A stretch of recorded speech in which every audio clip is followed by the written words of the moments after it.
பக்தி ஒளி நேயர்களுக்கு காலபைரவர் ஆஸ்ட்ரோ சென்டர் மூலியமாக நான் உங்கள் ஆஸ்ட்ரோ கவிதா பேசுகிறேன். வணக்கம். நமக்கு ஜாதகத்துலதான் திசையா ராகு வருவாரு, சனி வருவாரு. சரி, ஜாதகத்துல வந்துட்டு போயிட்டாரு. ஆனாலும் எங்களுக்கு வீட்டுல பாத்தீங்கன்னா தொடர்ந்து கடன் தொல்லை இருக்கு.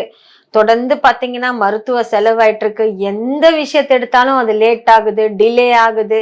வரக்கூடிய ப்ராஜெக்ட் வர்ற மாதிரி இருக்கு, ஆனா வரமாட்டேங்குது. இப்படி நிறைய சிக்கல்கள் சில வீட்டுல வந்து பாத்தீங்கன்னா இருக்கும்.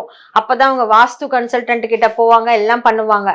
எந்த வாஸ்து கன்சல்டன்ட் கிட்டையும் போகாமையே உங்க வீட்டுல வந்து டிலே பண்றதுக்கு வந்து அங்க சனி வந்து அங்க வந்து கூடாரம் போட்டு உக்காந்து இருக்காரான்னு பாக்குறதுக்கும், இல்ல ராகு வந்து கடன் நோய் வம்பு வழக்கு எல்லாத்தையும் இழுத்துக்கிட்டு அங்க வச்சு அங்கதான் வந்து மேடை போட்டு உக்காந்து இருக்காரான்றத தெரிஞ்சுக்கிறதுக்கும் நிறைய டிப்ஸ் இருக்கு. ஃபர்ஸ்ட் நம்ம அதெல்லாம் என்னன்னு பாத்துடலாம். இப்போ உங்க வீட்டுல வேண்டாத சாமான்கள் நிறைய பாத்தீங்கன்னா சில பேர் அவங்களுக்கே தெரியாம வச்சிருப்பாங்க. சுத்தி சுத்தி வீட்டை சுத்தி பாத்தீங்கன்னா பழைய பெயிண்ட் டப்பா, உடஞ்சு போன மரம், சைக்கிளு, துருப்பிடிச்ச சைக்கிளு. இந்த துருப்பிடித்தல் அப்படின்ற வார்த்தையே பாத்தீங்கன்னா அங்க வந்து சனி வந்து நல்லா ஜம்முன்னு வந்து சேர் போட்டு ஏறி உக்காண்டாருன்னு அர்த்தம். வேண்டாத சாமான்கள், துருப்பிடித்தவைகள், உபயோகமற்ற சாமான்கள், இதெல்லாம் யார குறிப்பிடுன்னு கேட்டீங்கன்னா சனியை குறிப்பிடும். அதாவது இரும்பு, அதுவும் அது துருப்பிடிச்சிருக்குன்னு சொன்னாக்க சுத்தம், அவ்வளவுதான். இந்த ராகு எங்கிருந்து இங்க உட்கார்ந்துருப்பாருன்னு கேட்டீங்கன்னா ஓடாத TV, electronics, electrical items, electronics, இந்த மாதிரி வந்து பிரம்மாண்டத்துக்குரிய வந்து விஷயங்கள்.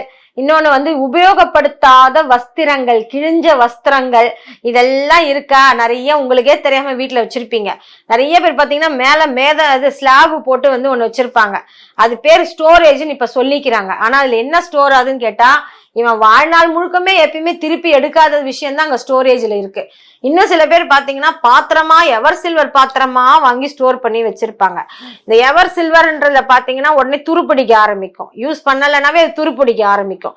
அது வருஷத்துக்கு ஒருக்கா வந்து முன்னாடி வந்து பாத்தீங்கன்னா பித்தளை பாத்திரங்கள் வந்து கொடுத்தாங்க சீதனமா. அதை வந்து வருஷத்துக்கு ஒரு தடவை பொங்கல் போது இந்த பொம்பளைங்க என்ன பண்ணுவாங்கன்னா அதை இறக்கி வச்சு கிளீன் பண்ணி திருப்பி அந்த அட்டாரின்னு சொல்லுவோம் நாங்க, அந்த அட்டாரி மேல வந்து அடுக்கி வச்சிருவாங்க. இப்ப இருக்கிறதெல்லாம் எவர் சில்வர் தான் சீர்வரிசை. பித்தளையெல்லாம் சீர்வரிசை கொடுக்கறதெல்லாம் முடியாது இப்போ. அதை வந்து பாத்தீங்கன்னா இப்ப இருக்கிற பெண்கள் வீட்டுல இருக்கிற 2 பேருக்குமே இட்லி ஊத்த கஷ்டப்படுறாங்க. எங்க இருந்து 10 பேருக்கு இட்லி பானை வச்சு ஊத்தி அவங்க எப்ப கொடுக்க போறாங்க? இப்படி நிறைய ஸ்டோர் பண்ணி அது என்ன ஆகுன்னா துரு பிடிச்சி அதனால பயனும் அல்லாமல் அங்கே ராகும் வந்து நன்றாக அமர்ந்து கொள்வார். பொதுவாகவே நீங்க சயின்ஸ் ரீதியா யோசிங்க. ஒரு வீட்டுல வந்து இந்த அளவுக்கு வந்து குப்பையும் கூலமும் சேர்ந்து இருந்தாலே அந்த வீட்டுல வந்து என்ன ஆயிருக்கும் சொல்லுங்க? ஒரு சுத்தத்துக்கான இடமே இங்க இருக்காது. டஸ்ட் அது இதுமா சேர்ந்து அதுலயும் இவனுக்கு நோய் ஆயிடுவான் இவன். நம்ம வந்து சயின்ஸ் ரீதியா பார்த்தாலுமே சரி, சுத்தமாக இருக்கும் இடத்தில் தான் அந்த மகாலட்சுமி வாசம் செய்வாள். நம்ம வந்து உப்பை வந்து நம்ம வந்து மகாலட்சுமியோட வந்து இங்க ஒப்பிடுறோம். எனவே உப்பு வந்து நீங்க சுத்தமாக கிச்சன்ல ஆரம்பிங்க. உப்பு வைப்பது ஒரு ஜாடியில இருக்கும் பாருங்க, அந்த காலத்துல எல்லாம் அது வந்து மண்ணுல வந்து செய்யக்கூடிய அந்த ஜாடியில இந்த உப்பை வைக்கும் போது அவள் மகாலட்சுமி அப்படின்னு ஆகுது. இந்த கிச்சன்ல இருந்துதான் சுத்தத்தையே நம்ம பார்க்க முடியும். நிறைய பேர் வீட்டை பாத்தீங்கன்னா ஹால் ரொம்ப சுத்தமா வச்சிருப்பாங்க, சோஃபா கீஃபா எல்லாம் போட்டு. போய் அப்படி கிச்சனை எட்டி பாருங்க, அவ்வளவுதான். நீங்க தண்ணி கூட வாங்கி குடிக்க மாட்டீங்க அந்த வீட்டுலன்ற மாதிரி வச்சிருப்பாங்க கிச்சனை. அடுப்பாங்கரையில் தான் உங்களுடைய அடிப்படை சுத்தம், சுகாதாரம் அங்கே வந்து ஃபர்ஸ்ட் ஸ்டார்ட் ஆகுது. சரிங்களா?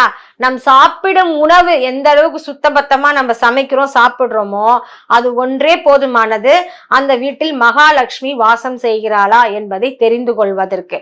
எனவே இந்த மாதிரி அடப்பாசாரங்களை வந்து நிறைய பேர் பாத்தீங்கன்னா துண்டா இருக்கக்கூடிய ஒயரை கூட விட்டு வைக்க மாட்டாங்க. ஆணி என்னென்ன இருக்கோ அதை துரு பிடிச்சு போய் கிடக்கும். அங்கதான் ஜாலியா போய் இவங்க 2 பேரும் உட்காந்துப்பாங்க. என்ன பண்றாங்க? உட்காந்துக்கிட்டு அந்த வீட்டுல அந்த குழந்தைக்கான படிப்பு பாத்தீங்கன்னா லேட்டா தான் அட்மிஷன் கிடைக்கும். ரொம்ப கஷ்டப்பட்டுதான் ஒரு பதவி உயர்வு கிடைக்கும். அந்த வீட்டு ஐயாவுக்கு பாத்தீங்கன்னா கடன் மேல கடன் இருக்கும். இன்னும் சில பேர் இன்னும் ஒரு படி மேல போய் கட்டிலுங்கீழ எல்லாம் கூட சேர்த்து வச்சிருப்பாங்க, பழைய டப்பா கிப்பா எல்லாத்தையும். சோ இந்த தேவையில்லாத பொருட்களை முதலில் அப்புறப்படுத்தி எவ்வளவு சுத்தமாக உங்கள் வீட்டை வைத்துக் கொள்கிறீர்களோ அவ்வளவுக்கும் வந்து மகாலட்சுமி அங்கே வாசம் செய்வாள். மேலும் ஒரு நல்ல பதிவில் உங்களை சந்திக்கும் வரை உங்களிடமிருந்து விடை பெற்று செல்வது உங்கள் ஆஸ்ட்ரோ கவிதா. வணக்கம்.